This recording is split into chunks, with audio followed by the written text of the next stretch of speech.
Welcome to Man in America, a voice of reason in a world gone mad. I'm your host, Seth Holhouse. So, as the host of this show, I find it as part of my responsibility, my mission, my purpose to try to find the stories that I think matter. And not just the stories that are trending or popular or that are clickable, but to find the things that I think really matter to our future, to the future for our children, the future of our country. And so if you look at the content library of what I've done, you can see it's like, okay, yeah, make sure it makes sense. Health, freedom, geopolitics and economics, exposing a lot of conspiracies that are now real. But one of the biggest stories that I think that doesn't get nearly enough coverage is the idea of the Great Taking. Now, if you're not familiar with what the Great Taking is, so the original it was a book and a documentary originally made by a guy named David Webb, who was an investment banker in finance, and he basically came across all this legal information that showed that the entire system, the financial system that's managing securities, stocks, bonds, and it goes beyond that, has been legally set up to seize our assets in the event of a financial crisis. So, our stocks that we have, our bonds that we own, so many of the assets that we think that we own, when you look into the actual legal writing and legal code, you find out that we don't own them. And in fact, that if there's some sort of financial crisis, that we're kind of last in line to get this and to get this money. And so for a lot of Americans, they've got their money sitting in 401ks or IRAs or pensions, thinking that okay, well, if the stock market goes down 10%, I'll take a loss, but it'll recover. But the real issue is so much bigger than that. It's that if there's that crisis, these financial institutions have first right to these assets, and we're basically last in line, so they can literally carry out the Great Taking. And so my guest today is James Patrick. He's a documentary filmmaker, and he's working very closely with David Webb. And they just released a new documentary in the past month, which we'll show the trailer for in a little bit here, documenting the Great Taking, what it is, and how we can stop it. And so we're going to be diving into a lot of more complex financial things. So if you're someone that is not really into finance, maybe this won't be the episode for you, but I think it affects all of us. And so I think it's really important because maybe you're not into finance, but you're into the banking conspiracy and how the big bankers have stolen from us, and they use this wash, rinse, repeat way of seizing all of our assets. So again, for even if you're not really a big finance person, I think it's still relevant to you. But we'll be going into a lot of detailed information about how this works, how we can stop it. I'll give you just a quick kind of PG warning that if there's kids around, so my guest, James, he says, I think the S word a few times. There's no F bombs or anything like that, but just giving you a heads up that he does swear a couple of times. Like we don't swear in my household. My kids never hear these words. And so I feel like it's my responsibility to give you just a little warning that, I try to make Man in America a family friendly podcast, but sometimes I have guests that are passionate about things. So again, just giving you that warning ahead of time. Also, just a reminder that every show I do is done as a podcast as well as a video show. So if you listen, if you prefer listening to it, go to your favorite podcast app like Apple Podcast, Spotify, etc. You'll find on there, search for Man in America, and just give it a show a thumbs up. Especially if you're watching on Rumble, hit that like or that Rumble button, whatever button they're using these days, because the more likes and rumbles and comments that we get, the more we can reach more other people as well. So please enjoy the interview. Mr. James Patrick, it's great to have you back on the show. A lot's happened since our last interview, so I'm looking forward to today's discussion. Thank you for being here. Yeah, thanks for having me. I think it was after the hurricane in October, huh? Yeah, I think we had to reschedule because you had lost either power or internet or some combination of that before. So, because Yeah, you're in the North Carolina region, right?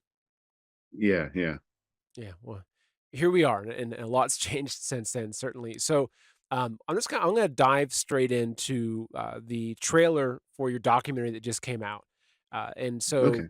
instead of trying to give you some big introduction, I'll play the trailer. It's about the Great Taking, which the trailer will explain it, and then I'll get to pick your brain and have you help us to understand what I think is one of the most important issues of our lifetimes, but also an issue that's not that easy to understand. So, if it's okay with you, I'll just dive right into the trailer. Yeah, that'd be great. Thank you. Okay. For 400 years, securities were personal property.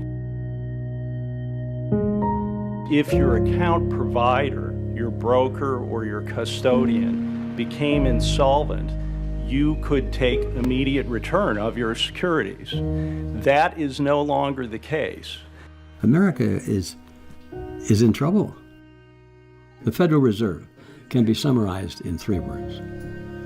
It's a scam. I never realized it was the most profoundly corrupt institution in the world, pretending to be honorable. Mr. Webb came out with his book and people began to read it, and constituents started calling me and saying, what are you going to do about it? And I didn't realize this and I didn't realize that, and I can lose everything that I own. So I've written this book, The Great Taking, to put on the table a very sophisticated structure designed to take essentially all financial collateral globally. In 1994, the UCC, which is the Uniform Commercial Code, changed wording regarding securities. What it meant that the stocks and that you and I purchase can be used as collateral to guarantee loans for that investment firm. 1994 Article 8 revision, they conjured a new type of property ownership or property right called a securities entitlement. That's a contract. So it isn't a security in the sense that you thought you used to own something on paper. You own securities, you own, the number that says on your brokerage statement, but securities, are more fungible in that respect. I just want to regurgitate what I think I'm hearing. So given the fact that these securities are in a pool, they are using the securities in the pool as collateral, but you don't know necessarily if they're using yours or somebody else's. That's my understanding. The financial system, the custodians, are empowered to borrow the securities out of the pool without any limit at all. Taking that the next step, which would mean potentially if your investment firm went bankrupt, your assets could be pledged to that. The secured creditors have absolute assurance that they will keep the client collateral in the event of insolvency. And this is the shocker, not your insolvency, but insolvency of the people that secretly used your securities as collateral. That's insane. That's ridiculous. We all own our own property. I pulled out the book and read the section of code he was talking about and said, I'll be damned. I read that the same way he does. So there is a legitimate concern. As individuals, these are our securities. We're not pledging them for any institution, but by God, it's ours.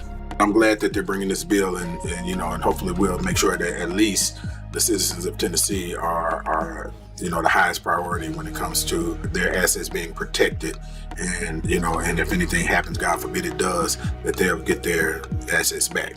The derivatives complex, so it gone from 100 to 700 trillion in 5 years. It's now estimated to be maybe 2 quadrillion. I didn't even know quadrillion was actually a real word. I thought it was something I made up when I was 7.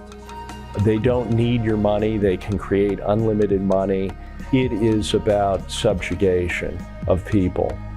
We're in a hybrid war that is open-ended. Kissinger said a long time ago, if you want to control people, you control food. If you want to control nations, you control oil. If you want to control the world, you control money. So if what you're using as a monetary value is not your property, you have none. You have nothing. You are a slave. The average person is doomed. They have to wake up. They have to learn a little bit about what the real world is about. They have to stop buying into the myth.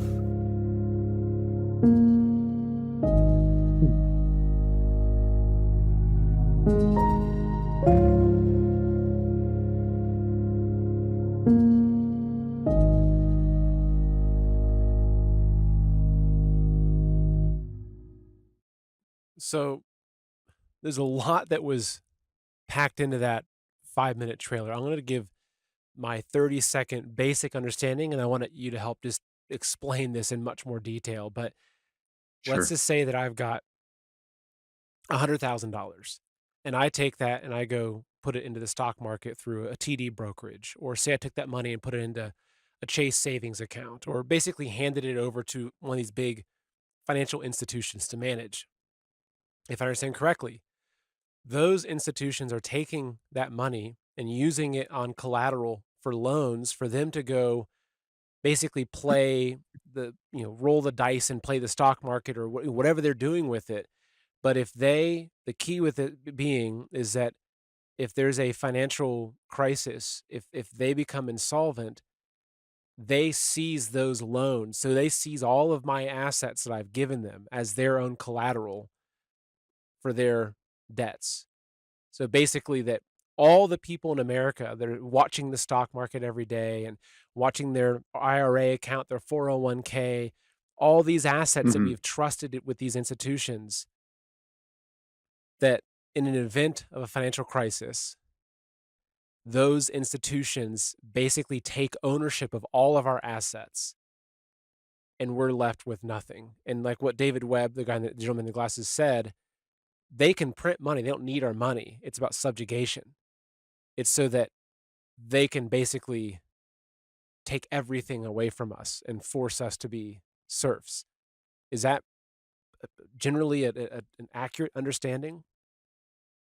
Yeah, a legal structure has been put in place to that would result in that if in the event of a widespread crisis. So now, when you buy stocks or bonds, I think since probably time immemorial, since there have been securities, some brokers have just surreptitiously used their client assets. But really, I really discovered that in the 70s, it became really a widespread practice. And then in the 80s, bankers are telling me it was like totally hog wild. It was like rampant. And then in in the 90s, it was legalized. There were steps made by the financial industry to change the laws to basically legalize this unauthorized use of client securities. Um, so they're like pledging. So like in the books and records of brokers and then also firms above the brokers, uh, they're they're basically kept all client stocks and bonds are kept in pooled accounts. So you buy your stocks, and they'll be kept in a pooled account at the broker level, or like also they're kept up many times your broker and custodian just have a bookkeeping entry and it's kept at a higher level in these clearing trusts. Like the Deposit Trust Clearing Corporation in New York was founded in 1973. And then in EU, there was Euroclear, was founded in 1968 by JP Morgan. Um, but basically, I think the issue was is that as financial firms started to use their client assets like that, they're all lending it out, they're all pledging it, they're pledging them for their own bets, and they're lending it out to other firms to pledge as collateral on their bets. So they're taking your stocks and lending it to somebody else to make a speculative bet. Now, if that bet goes bad, your assets are now tied up in the bankruptcy of somebody else, right? So it's pledged as collateral to them. So then this issue of priority, who has priority? Is it the clients and their asset? Do they have priority to their own property, or does this other jerk have priority to it? Or let's say it's lent out 20, 50 times, and there's 20, 50 secured creditors to each contract that have a priority. The industry faced a problem here, like how can they pledge a client's assets if they don't, if the client has a clear legal claim, particularly like with bankruptcy law, that would be considered fraud. If you make a transfer before 90 days of bankruptcy, that's constructive fraud. If you didn't pay the person for the use of their assets, that's fraud. So like basically fraud had to be legalized. The bankruptcy code had to be changed. The treatment of property rights to securities had to be fundamentally altered to conform and legalize this what became a common practice that really no one was aware of. I mean, the fact that it's like I talked to bankers in the industry, like, hey, how long have you guys been doing this? You really doing this, or how does this work? Like, what do you?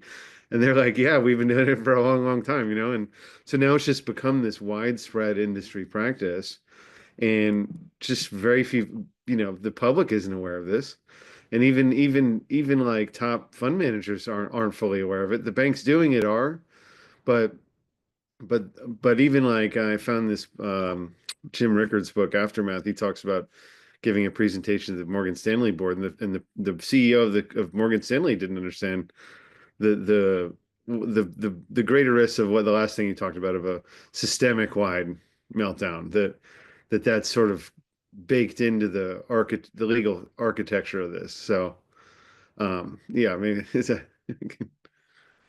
So basically, when you give your assets to one of these institutions, let's just say, let's just say TD, right? You say you have a TD account and they're managing your IRA, that mhm, a lot of people, they might, let's say they say they have $100,000, and that $100,000 is spread across some bonds, and maybe half it's in the stock market, and it's in a variety of different places. But I feel like a lot of people are very focused on the stock market.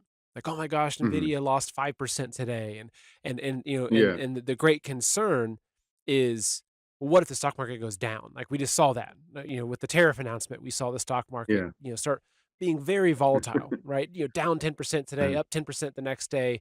And I think for people that are holding on to that, it's like, sitting in a car that's being shaken in an earthquake, and it's like, okay, how long is this going to last? But I think most people, they don't go beyond the concern of thinking that I will lose some portion of my wealth if the stock market goes down, right? Like it's a very basic yeah. idea, That's right? the It's like risk people think they're exposed to, or that's what the perceived, that's the perceived that's risk, the risk they right? know they're exposed to. Yeah, yeah. But what I'm getting from this though is that, like, that's the psyop, to believe that that's your perceived risk, whereas Uh-huh. the perceived risk is that if there is some sort of financial event that gets categorized as some level of bad, right? I'm not sure, and Mhm. I want to learn more about, like, what is it that creates this scenario. But the real perceived risk is that you're not going to say lose 20%. Like, say we hit like a major crisis, an economic crisis, and say the stocks drop 20% in a week. The risk is not that you lose 20% over the course of that week. The risk is that if that bank becomes insolvent, with their own, debts or whatever happens at that level, that they can take everything. That it's not that you lose They have a legal 20%, right it's to take literally that everything. they have the legal right to seize every penny that you have trusted them with. And you've got Even if fraud and abuse and constructive fraud, fraudulent transfer have occurred, yeah.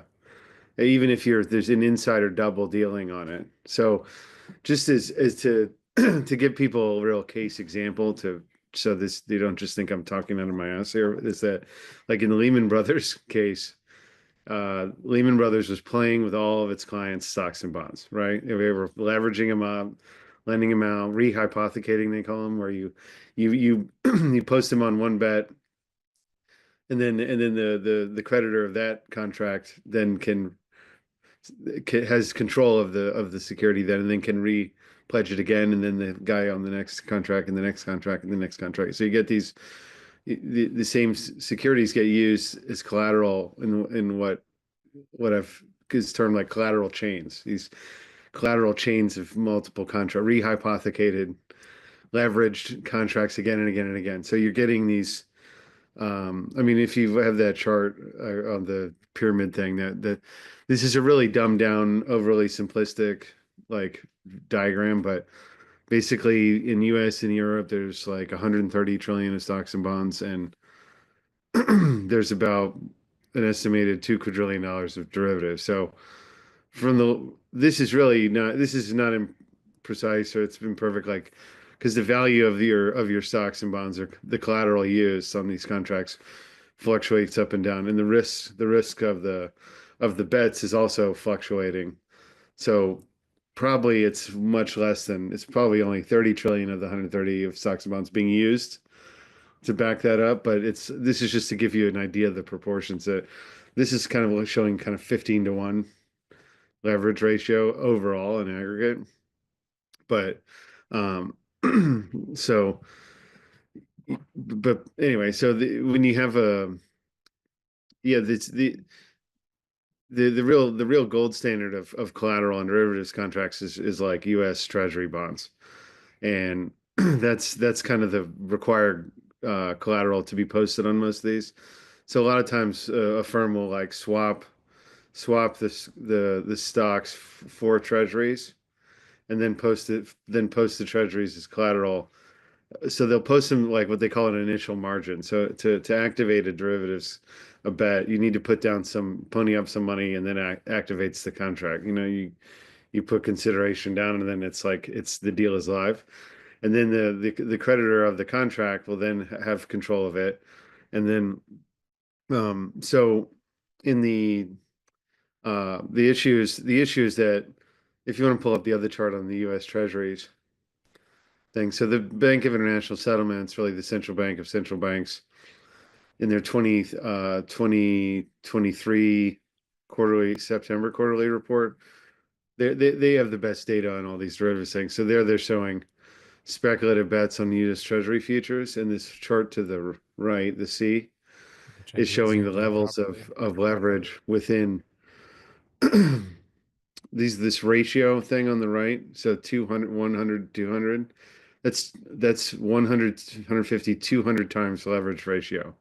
Because that's like the gold standard, the most commonly required collateral for a derivatives contract. So when people are buying U.S. Treasuries, just to give you a little kind of buzzkill here, like when people buy U.S. Treasury, they're thinking they're buying the best, most secure, investment. Like, I'm getting this like really conservative thing. It's the most highly liquid, but it's used as collateral because it's the most highly liquid um, thing, security. So industries, leveraging the crap out of these things between beginning of 2018 through the beginning of 2022, they were leveraging them on average more than 150 times, over 150 times consistently. You see that. I mean, in late 2020, early 2021, it was breaking 200 times leverage. So the issue is like the banks are basically borrowing short term in these like U.S. Treasury repo markets. They're not posting their own money. They're posting clients' money, but they're also just borrowing clients' securities, short term to cover the collateral requirements like that evening for each contract they have open. So there's this like robust, repo market every day of these banks like borrowing on the U.S. Treasury repo market, and then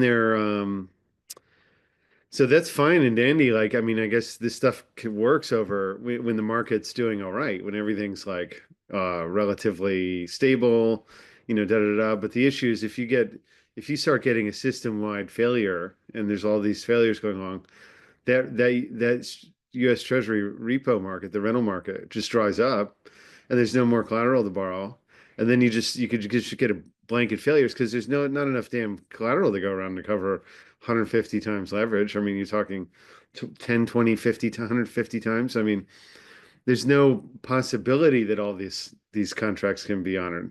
There's not enough money. It's like there's not enough collateral out there. It sucks to undergird all these contracts. It has to be rehypothecated again and again and again. If you just start getting these BIS papers, they call it like a margin spiral. Like there's great risk of like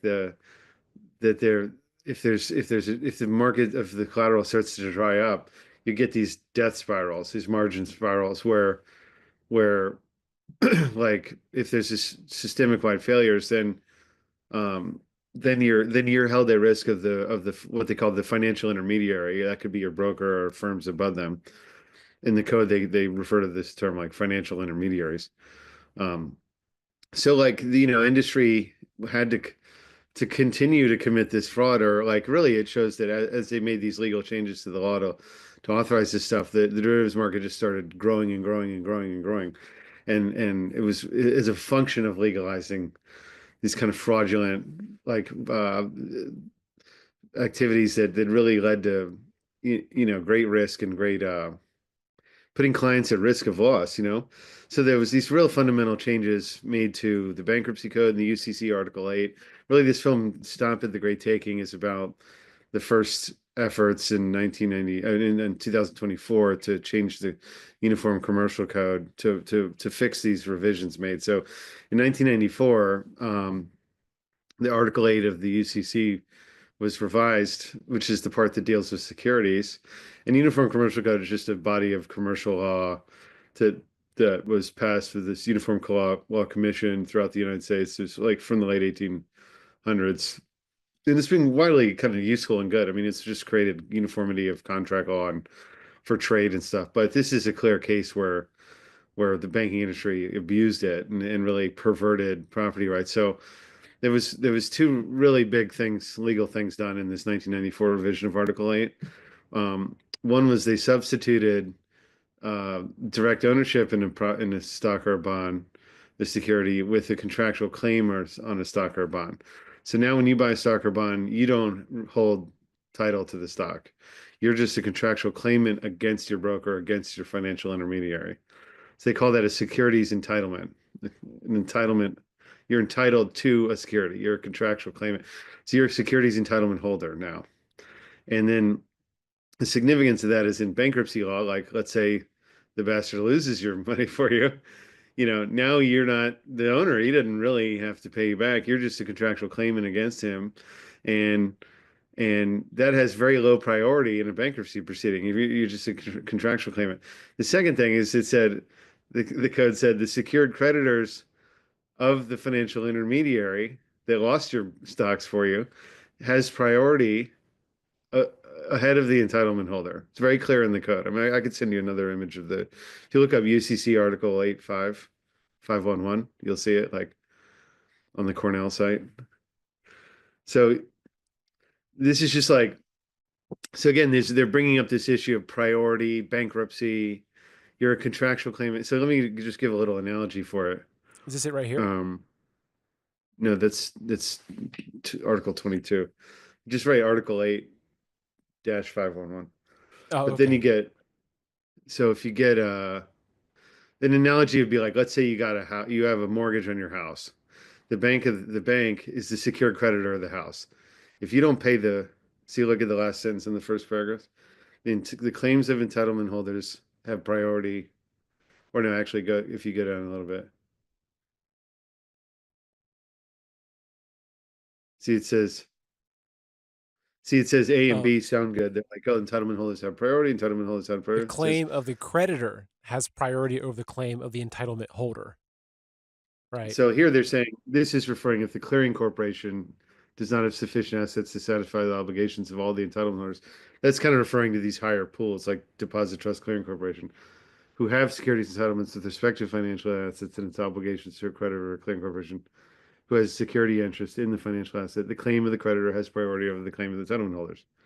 So they're saying like you as the stockholder whose stocks were played with at these higher levels in the system, you don't have priority in the case of bankruptcy.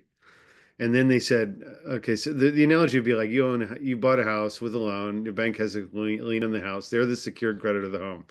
But you also owe like the painter some money on all these contracts you signed, the roofer, the carpenter, the bricklayer, whatever. You got all these open balances and all these contracts. You go bankrupt, you can't pay anymore. The bank takes the house. They're clear owner. They have clear priority. They perfected legal certainty through a filing, But you own all these other guys' money. Well, they're shit out of luck if you don't have the money. I mean, they're just like they gotta like show up in bankruptcy court and they gotta compete with each other, but they have this real low priority. So secured creditor always has priority over a contractual claim. So they perverted this law and put the real owner, they switched the legal relationship. You as the owner of the stock should have priority. And the jerks playing with it after should be contractual claim. It's not the other way around, And so looking at like the derivatives market, right? Because when we get into this and understand this, because you mentioned before that they're leveraged 200 times, right? So meaning that let's just say, okay, I take $100,000, I give it to a TD Bank, right? Or for kind of they're going to manage that money in the stock market for me. They're going to buy some stocks or whatever. I no longer own that stock anymore, right? I'm an entitlement. I have an entitlement to those stocks, but legally, basically, they're the owner of the stocks. But if they take that money America is under siege. You've seen the headlines. Terror attacks, chaos, and whispers of coordinated threats. Intelligence insiders and whistleblowers are sounding the alarm. For years, the border's been wide open, allowing dangerous groups of terrorists, cartels, even foreign soldiers to infiltrate our nation. The deep state doesn't want you prepared. And even with Trump coming back in charge, smooth sailing certainly is not guaranteed. Experts are warning us disruptions are coming. Chaos is just around the corner. Think about it. What would you do if another pandemic hits? Or if our grid goes dark? Or if coordinated attacks erupt across our country overnight? Right now is the time to act while you still can. Your family's survival depends on having a secure food supply. That is why Heaven's Harvest exists. Heaven's Harvest offers the highest quality, long-term, storable food, delicious, nutritious, and designed to last up to 25 years. Imagine the peace of mind knowing that you have 3, 6, or even 12 months of food ready for any emergency. Don't wait for the shelves to go empty or for the next attack to catch you off guard. Take control now. Go to heavensharvest.com and secure your supply. Use promo code SETH, that's SETH, for an exclusive 15% discount on your entire order. Picture this. Your family is safe, secure, and well-fed while chaos unfolds outside. That security starts today. Heaven's Harvest, because tomorrow isn't promised. Protect your family by preparing today. Visit heavensharvest.com right now and use promo code SETH to save 15% off. Don't wait until it's too late. Your family is depending on you. And they then loan it out again, or they use that money to access more funds, right? So they might use that $100,000 in collateral that I've given them to actually take out, say $10 million, right? Because they don't need to use it one for one, right? It's like a loan. You're not forced to put 80% down on a house purchase. You put 10% down, right? So then they're doing that, and they're getting all that other money, but then it keeps getting loaned out again and again and again, sometimes 200 times, which is what builds that derivatives market. And actually, so I want to play. No, it's similar to like fractional reserve banking, I think, where it may not be the same firm doing it over and over internally. It could be also through the industry. In fractional reserve banking, if the bank has a 10% reserve rate, you put $1,000 in the account, they loan out 900, and then the next bank that gets the check, they can loan out 810, then 720, and so the result, if for the 10% reserve rate, is the 1,000 becomes 10,000. So it's being pledged around and around in these chains of different actors, in the market. So I'm going to play maybe one firm, but the industry as a whole is leveraging it up like that. I see. So I'm going to play a quick section from the Big Short movie, which helped me understand derivatives and how that works, because when I saw this movie, it really helped make sense of it with the casino scene. So I'll play this really quickly and I hope I found the right one while you were talking, but I think this, to me, helps illustrate a little bit like what kind of gambling these banks are doing. So I'll play this. Okay, so here's how a synthetic CDO works. Let's say I bet $10 million on a blackjack hand. $10 million because this hand is meant to represent a single mortgage bond. Okay, Selena has a pretty good hand here, showing 18, dealer showing 7. That's a really good hand for Selena. Good odds. In fact, her chances of winning this hand are 87%. So, my odds are good. I'm on a winning streak. Everybody in this place wants to get in on the action. How could I lose, right? Now, this is a classic error. In basketball, it's called the hot hand fallacy. A player makes a bunch of shots in a row. People are sure they're going to make the next one. People think whatever's happening now is going to continue to happen into the future. During the real estate boom, markets were going up and up, and people thought they would never go down. So people who are watching and think that I won't lose will make a side bet. Now this is the first synthetic CDO. I love Selena Gomez. I bet you $50 million she wins, and I'll give you a 3-to-1 odds. 3-to-1 odds? Okay, I'll take that bet.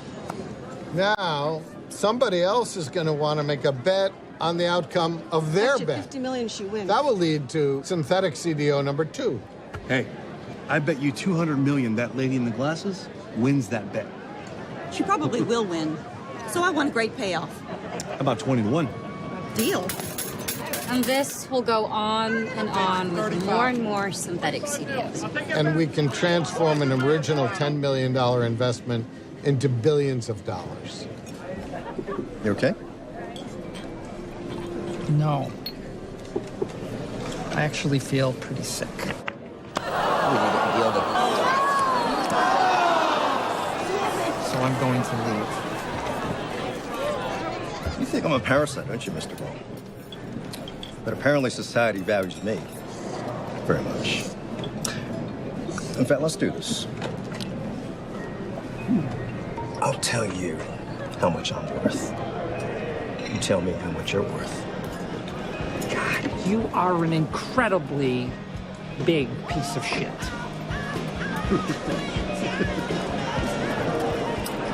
So anyway, so obviously that's a little bit different, but to me, that was what helped me understand derivatives and how you can take some form of money and then you have all these financial institutions using that money as the origin. And so going back to the this chart here, like that's how you can go from 130 trillion in global securities, right? You know, all the money that's tied up in markets and bonds, et cetera.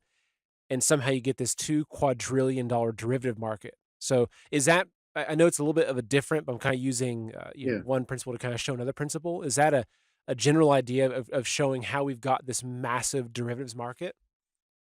Yeah, it's not a bad like way of looking at it. I mean, so the name derivative just means it's a speculative, it's a contract speculating on the price movement of something else, derived from the price movement of a real thing. Not then the contract isn't betting isn't settling in gold or dollars or yens. It's saying I'm betting the price of the yen will go up. I'm betting the price of gold will go down. These are derivatives contracts of yen or gold. So these guys in the scene, they're speculating on the movements of these other instruments. So I think the issue here is that and I'm like a economic historian of financial bubbles throughout history, and I'm writing a book on it now. But they're basically, whenever we've seen these kind of speculative booms fueled by the use of other people's money surreptitiously, or just a lot of speculative contracts about things that aren't real.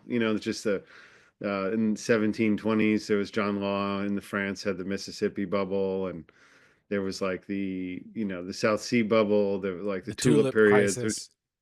There's been many of these throughout history, and they're always fueled by speculation on things that they like. It's in France is speculating on land in Louisiana and Mississippi they owned but they hadn't been to. No one even went over there. Like it was just some place, and they're like speculating on. It'd be like if there's a speculative boom on real estate on the moon, but we'd never been there, or we're not like actively on the moon, like settling things and developing the resources. So, or in this case, it's like fueled by just this expansion of credit, or this expansion of the industries using everyone's property to post on all these bets. So it's just concerning that this is, if history will serve us any lesson, that these things usually don't end well. They lead to a speculative boom followed by a bust, because these things can't go on forever, and their behavior gets crazy. When people use their own money on a bet, they're more prudent. If I have to put up my own money down on a contract, I'm going to be a little bit more discerning and be more discriminating about what the hell I'm doing than if I'm like just playing with everyone else's money and there's just no limits to it. So so the first thing was the huge landmark thing was this 1994 revision of Article 8. There were some changes in Article 9 as well. But then sorry, I have a bit of a cold, but then there's in 2000, then in Europe, the same structure as the entitlement holder priority issues were conformed into EU law. It took a lot longer, like 10 years between 2004 and 2014. And because it was a little more complicated. There's all these different countries, different constitutions of property sacred.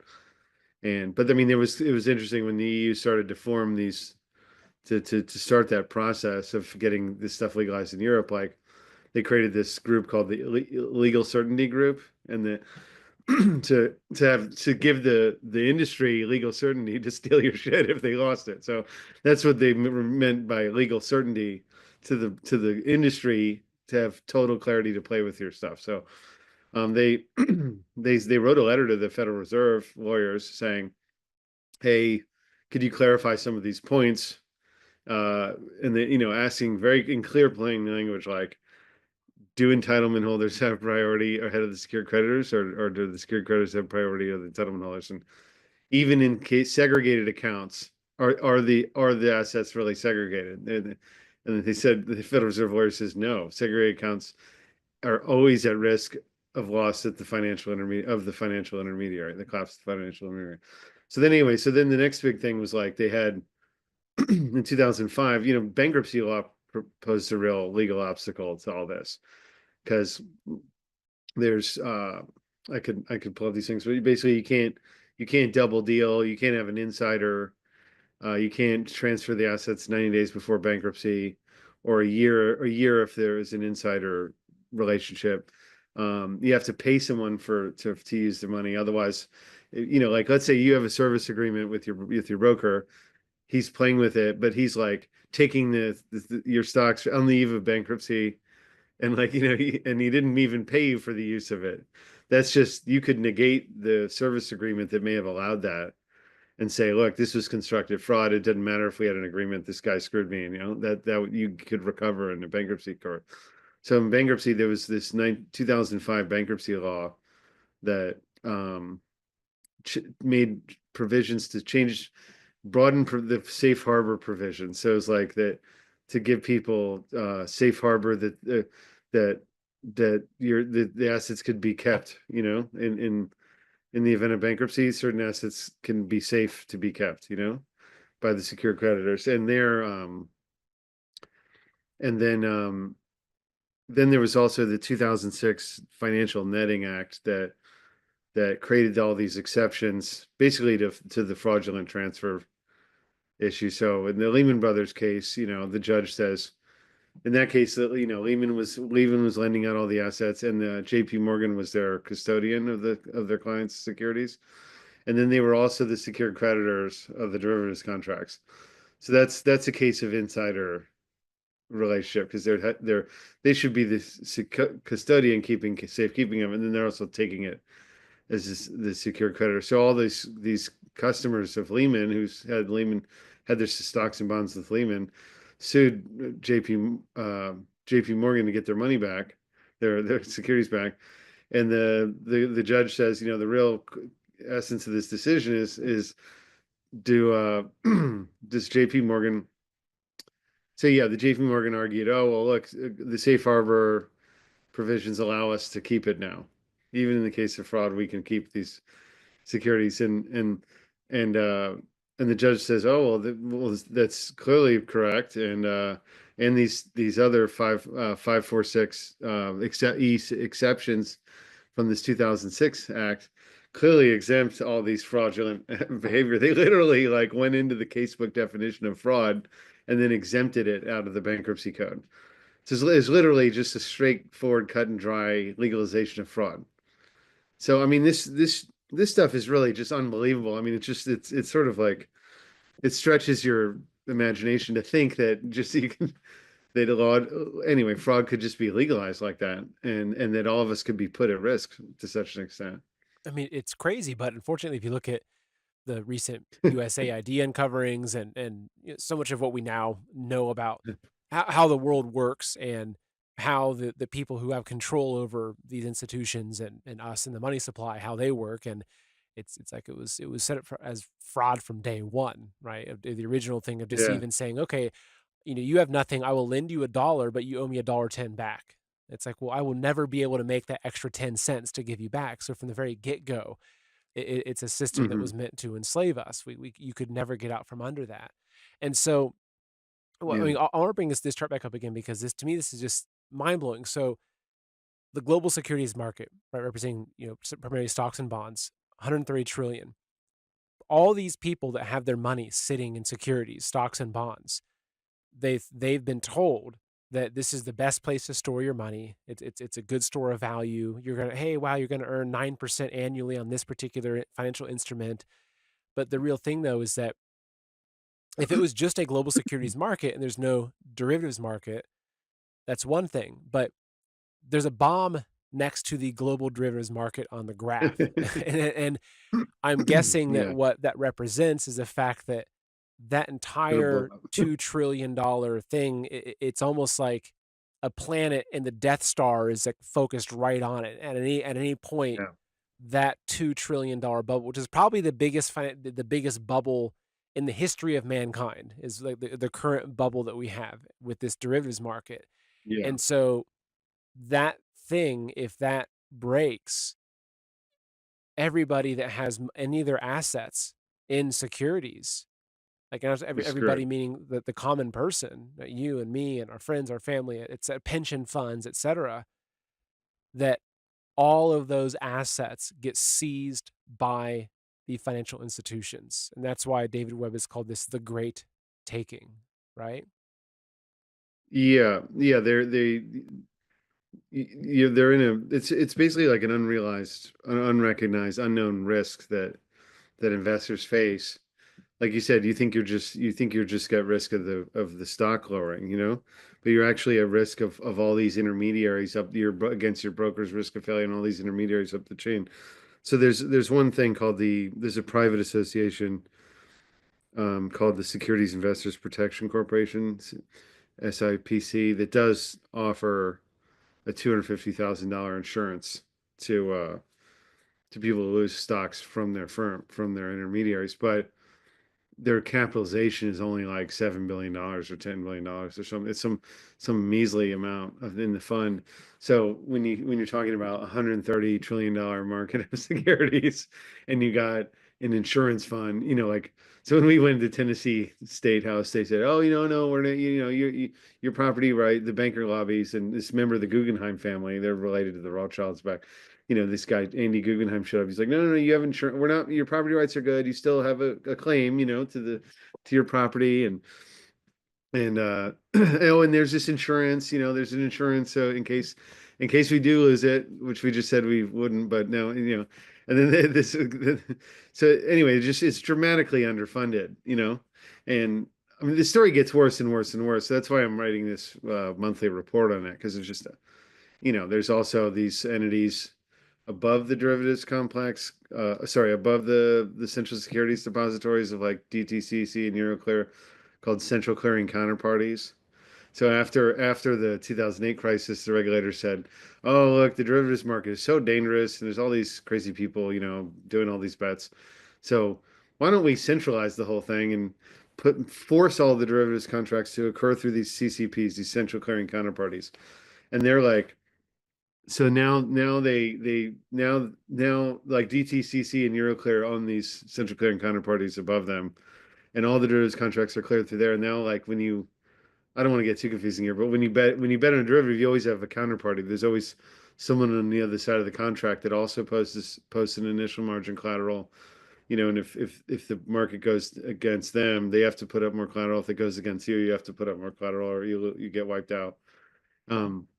But now there aren't counterparties to these contracts. Now your counterparty is the central clearing counterparty. They centralize them in these monolithic agents in organizations, and then but the issue is, like, they're also underfunded. They have only $10 billion of like funding, and they're clearing hundred trillions of dollars of contracts through them. And the issue is they're really controlled and owned by their members. DTCC, these higher level entities, housing the securities and clearing them, they're beholden to their members, to the big too big to fail banks that own them. So they can kind of force them to take a contract that they wouldn't have otherwise, even if there's not a counterparty. They could just say, that's where you get into this really risky situation where the regulators, under the argument that, oh, this is reducing risk, this will reduce systemic risk.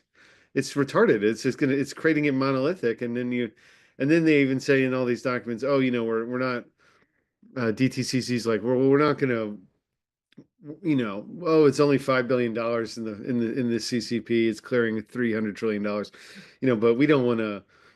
What if it fails? Well, we don't want to put more money in that one. We'll just fund a replacement CCP when that one fails. But if the central clearing counterparty fails, all the derivatives contracts go bad. There's no counterparty on behind any contract if that occurs. So then you're talking about a systemic wide meltdown. I mean, and they say, oh, well, let's just pre-fund a new one, and then not, and then like, and they're planning for that one. They're planning for the system to collapse, and not to make the system that's in place work.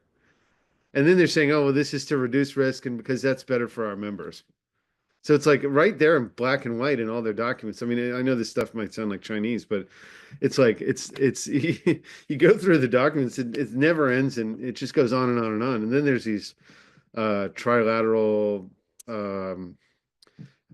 high-level planning exercises between UK financial authorities in UK, US, and EU that are basically going through these kind of Event 201 type planning scenarios of cross-border clearing resolution in cases of systemic crisis. So you also have all these planning sessions of the top financial regulators like planning for this big collapse and like making sure everyone's like properly briefed and exercised on what to do.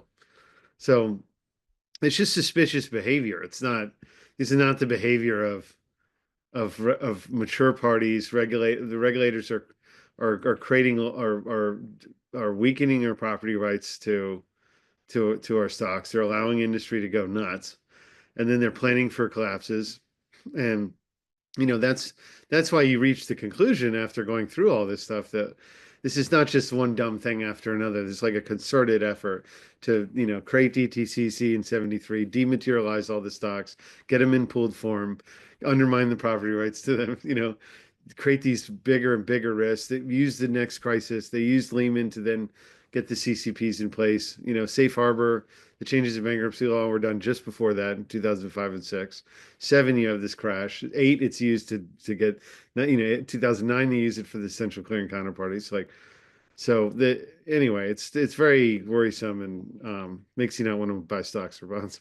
Oh, I mean, certainly. That's what I'm thinking too, is that, and I know that, I'll kind of put a little disclaimer that this isn't an episode that's intended to give financial advice, right? Neither of us are financial advisors. That's not what we're doing.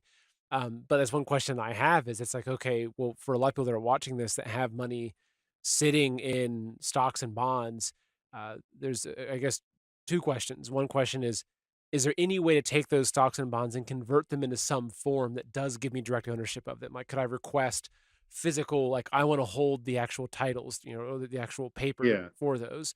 Or the other thing too is that, if money's not safe in those places, where is it safe? Because I know that, even looking at keeping money in your savings account, well, if there's a bank run, as we saw with, as Silicon Valley Bank, those people lost a lot of their money. Now, similar to the insurance you mentioned before, how it's so underfunded.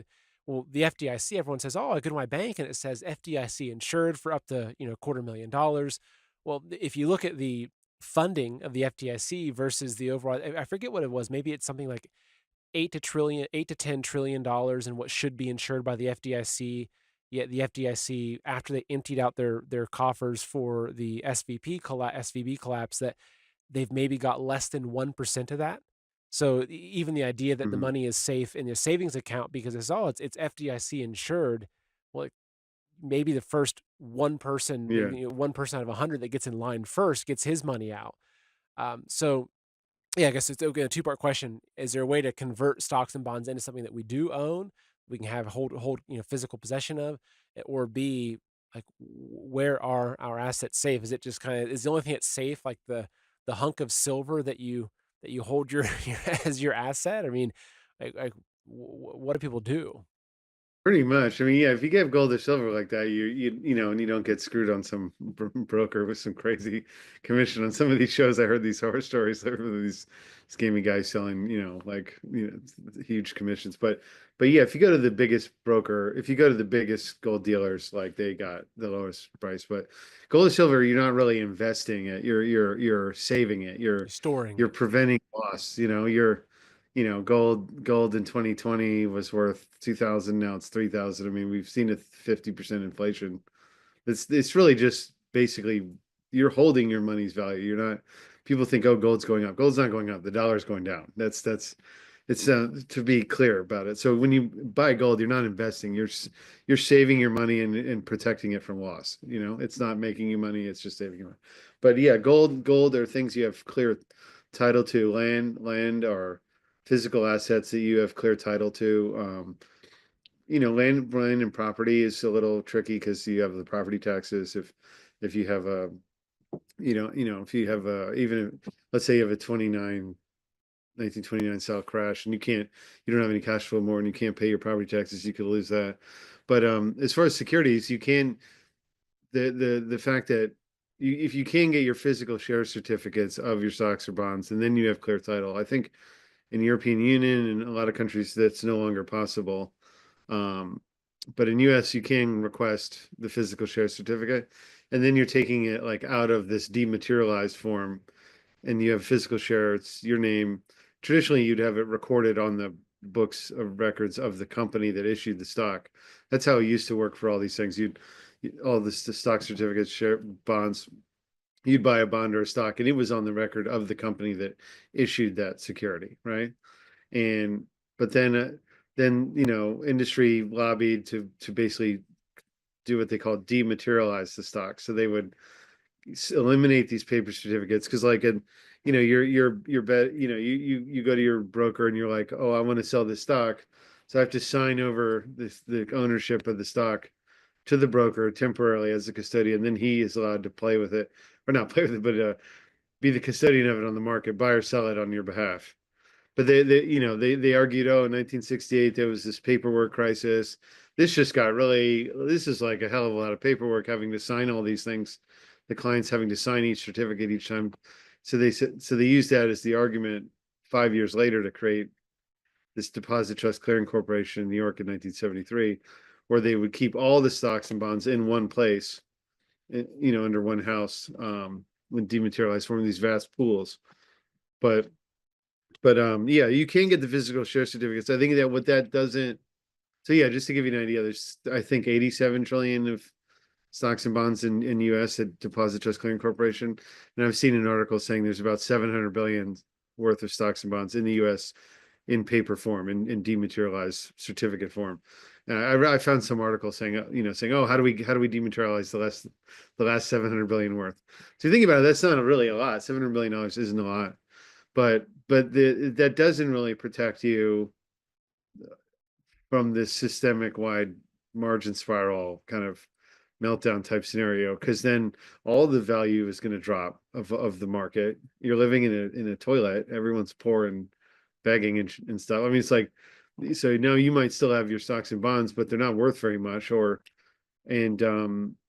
Also another challenge with that is, so if you call your broker and you're like, I want my share certificates, so you can't do that with any funds, any IRAs, pension funds, mutual funds. They don't issue any share certificates. So 95% of the market, you can't do that. They're all pooled. They're forced dematerialized. All the funds, everything. So basically, most people cannot even do that. Only if you're an individual person and you own individually some stocks and bonds with your broker, then you can do that. But not if you have pension fund, IRA, mutual fund, all this stuff. You can't do it. You can't get the underlying share certificate of the fund and then the underlying securities under it. But so you could, I suppose, get share certificates of companies that would wear well through such a scenario. Like in the Great Depression period, wealthy families that had their money in like gold mining certificate company shares, like that. Those companies never stop operating, even through whatever crisis. People need gold. They need to get it out of the ground. So that was like, that's an example I've heard of that could be a decent investment.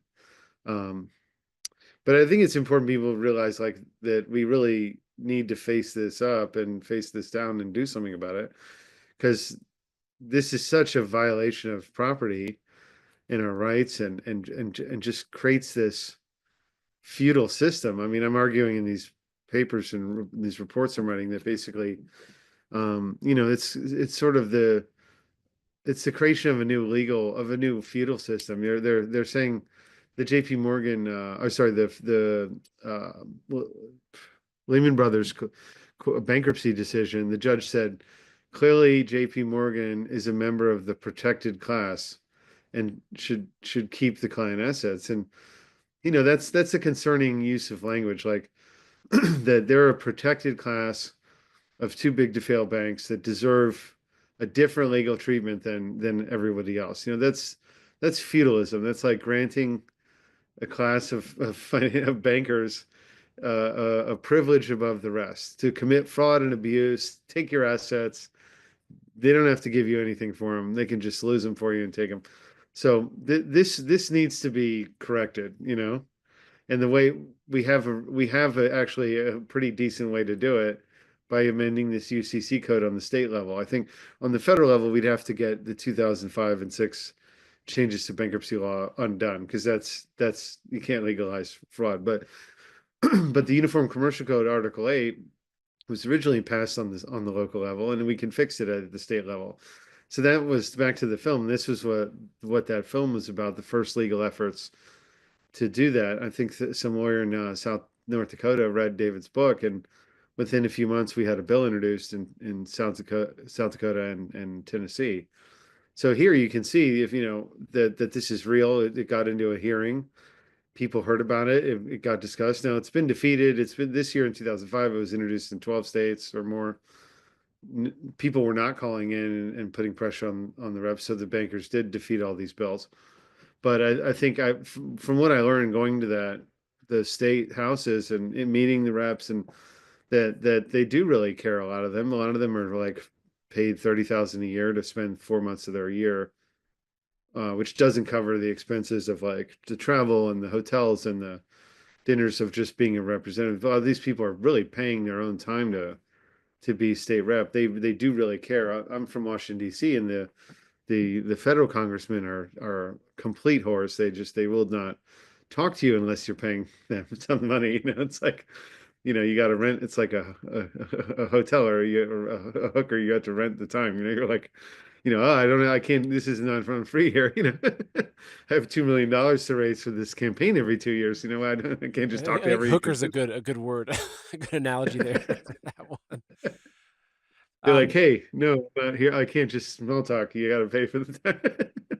But yeah, but it's just like they really don't care. I tell you, the federal politicians are duplicitous. They really just couldn't give a shit. But these state representatives, I noticed they were like real people. Sometimes they're a little weird, or why are they doing this for free? But it's like they really, we could walk into any of their offices and talk to them and say, hey, look, I got this issue, or I care about this. And they'll do it. If we get 10,000 people in one state calling up their offices, I know in South Dakota, like several thousand people called, and the bill got onto the floor. In Tennessee, we got through several subcommittees, the Senate committee, and then in the full committee, they killed it. But the bankers are using all these arguments like, oh, they're just trying to confuse the matter and bring up other issues that weren't true. They said, oh, well, clients couldn't have a margin account in Tennessee if you enacted this bill, which is nonsense. It's like if you had a clear property right to the security, it would be even better collateral to post than just posting contractual claims to a security. And then they really just put pressure on it. So they lied. They said, oh, this has been standard. Everyone knows this is going on. No one knows this is going on. It's crazy. So okay, I'll pull up the website, which is the greattakingreport.com. So in terms of what people can do, right? What kind of actionable tasks or whatever people can be doing, I'd say one is watch the film, the greattakingreport.com. I'll make sure that link is in the description.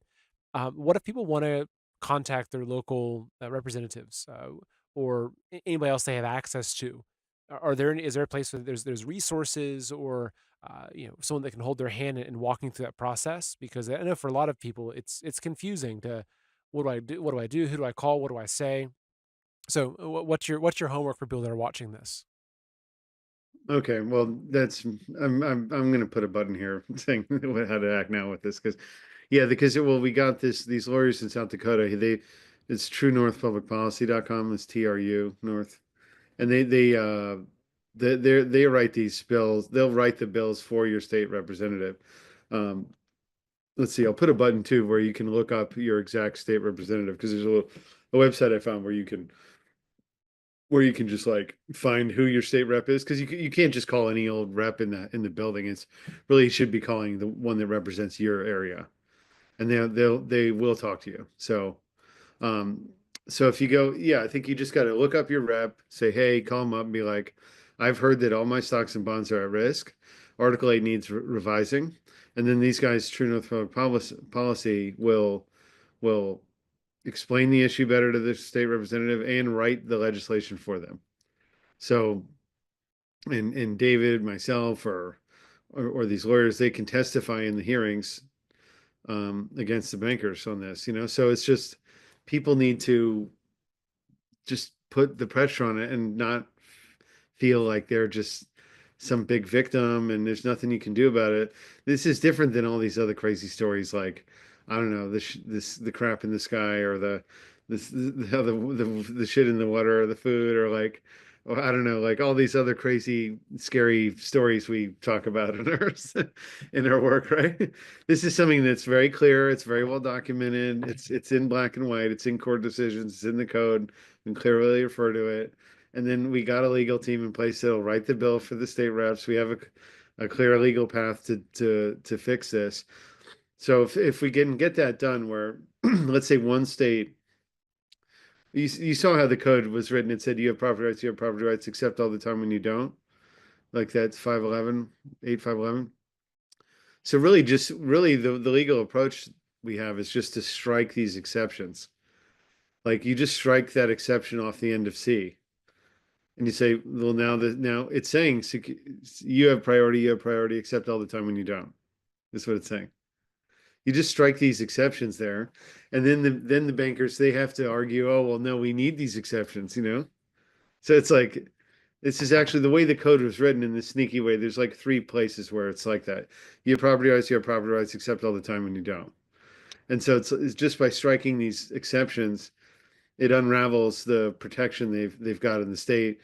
That wouldn't just change overnight everyone's agreement. The agreement would still be like it was, after this was passed in one state. But then large investment firms, or like custodians or whatever, like a pension fund manager in that state, could now demand from his financial firm, they just changed the laws here. I want the new contract to be not under law of New York, but under the law of Tennessee, for example. And then if it was placed under the law of Tennessee, probably a little investor couldn't do that, but like a fund manager could. Then once they write the contract, after these legal changes are made to Article 8 in that state, once they rewrite the contract in that state, then they would be protected, and then they'd have a clear legal claim in the case that it was lost in bankruptcy further up the chain. So the market, we could put in these correct the property rights, and then that would drive the market participants, would drive the unraveling of that. Then the derivatives market would have to sort of like wind down, and that's very possible and easy to do. And even documents from all these financial regulators of financial authorities have, in the last 4 years, have been ordering the derivatives and players to wind it down a bit. They're saying, we'd like to see you wind these ratios down to more reasonable levels. So that is possible, and that evidence is that the regulators are saying that. Okay. So basically, so as big and scary as this is, which it is, there are things that can be done. There's 2 different Yeah. links we discussed. I'll make sure those are in the description. I think the biggest one though is just education, and that's it. And that's what I look at with almost everything. And that's why I'm doing what I'm doing, is that we have to get more people aware of these issues, because it's really the only way we can create change that's lasting. Both at the Yeah. local level, the state level, the federal level, is to, if you want to change the federal level, get 10 million people to do something. State level, get 10,000. Your local community, get Yeah. 100 people to show up somewhere, and you'll create change. So that's what we have to do with this. So James, I appreciate your time. I appreciate this discussion. Thank you for doing what you're doing. I know that this is kind of a David versus Goliath scenario, but there's so many examples in history where the Davids have won. So we have to keep pushing at this. Yeah, I think the motto in the beginning of the film is what that the truth is like a lion. It doesn't need to defend itself. You set it free, and it Yeah. defends itself. Yeah, yeah, Yeah. Yep. I think it was St. yeah. Augustine, right? That was Saint Augustine. Yeah, yeah. yeah. Yeah. Well, that's it. Well, again, thank you for your time. It's always a pleasure speaking with you. Okay, you too. Yeah, and people can find the film at thegreattakingreport.com, and also this if you're a sophisticated investor or something and want a real technical breakdown of all the laws, I write that report available there. Perfect. And how can they get access to that report that you're writing? Yeah, it's like an annual fee, and then it's monthly reports I write on it, breaking all this stuff down and like referencing the code and these decisions, and just really breaking it down and explaining it and economically analyzing what that means. And so And is they're that like report at thorough reports. the greattakingreport.com has information about that report as well, right? Yeah, yeah. Perfect. So Perfect. okay, All right. Thank you, James. thank you. So hopefully that wasn't too frightening for you. But again, as I mentioned in the introduction, it's my job, I really believe, to bring you the stories that I think matter. And this is certainly one of those stories. Now, just a quick caveat, during the show, I asked him about, the role of gold and silver and how he explained it. This is exactly why I'm a big fan of gold and silver. It's not because I'm speculating. It's not because I'm thinking, oh gosh, if gold goes up to 5,000 or this, I mean, of course, great, right? Gold's at an all-time high right now. It's over, $3,000 an ounce. Silver's not doing too shabby either. But for me, it's not about trying to make money. It's about preserving my wealth. Because if you've come to the conclusion, which I have, that we're going through this great reset process, and whether you think Trump can stop it, or whether you think he's part of it, or whether you think he can't stop it, like, there's a lot of events that are happening that are bigger than what a single president can do. And I really do think that we are entering into this time period where that gigantic derivatives bubble, this entire system is changing. And so for me, the role of precious metals, and not just gold and silver, but also land, food, brass, etc., that these are assets that I'm trying to preserve, I'm used to preserve. Like, to me, this is an insurance policy. It's a lifeboat saying that, okay, if there is some sort of massive financial disruption, a collapse, whatever it is, that this is a vehicle, gold and silver are a vehicle to allow me to preserve some aspect of my wealth and get through to the other side. Now, of course, typically when there's these kinds of crashes, gold and silver shortly after that end up going to record highs, because everyone realizes, hey, the whole system is fake. I want the real thing. And so there is that aspect of it. And I've talked about that extensively on other interviews. However, it is, again, I'm not a financial advisor. Do your own research, right? This is not a financial advising show. However, it is my personal recommendation, what I tell my friends and family, to have at least some of your wealth stored in precious metals. Don't go empty out every account and put it in there. Don't be starving. You can't afford to put food on the table because you've got all your money tied up in gold and silver. But at least having some of your wealth in gold and silver, in my opinion, is extremely important. Now, as my guest mentioned, there are a lot of fraudulent companies. I used to work in the industry a while back. I know there's a lot of very fraudulent companies that you think you're buying, however many ounces of gold or silver you're buying, you realize you were charged double or triple. I've seen this information coming out before. It's very true. So I have vetted any company that I work with. I recommend I vet heavily. That's why I've chosen to work with Noble Gold. So if you want someone that you can trust, also they specialize in IRAs and 401k transfers. If you want to take out some portion of your IRA and move it into physical, there's ways of doing it and while avoiding the fees. Just go to goldwithseth.com or call 626-654-1906. Again, that's goldwithseth.com or call 626-654-1906. All right, thank you so much. Take care. God bless. Have a wonderful rest of your day. Numbers don't lie. The impact that Balance of Nature makes every single day is astounding. You can see the numbers for yourself at their website, balanceofnature.com. So listen to these stats concerning Balance of Nature's worldwide success. More than 1,000 success stories are reported each month. Hundreds of thousands of customers worldwide, millions of orders delivered each year, and billions, yes, billions of fruits and veggie supplements consumed by people who've decided to start living better. There's only one number missing. That's you. Do what I did and add yourself to these numbers. Start taking Balance of Nature's whole food supplements, like so many others around the world. Here's another number that should get your attention: 35%. Use my discount code SETH to get 35% off, plus free shipping and their money back guarantee. You must use my discount code SETH. So call them at 800-2468-751 and use the discount code SETH, or order online at balanceofnature.com. Use discount code SETH to get 35% off plus free shipping.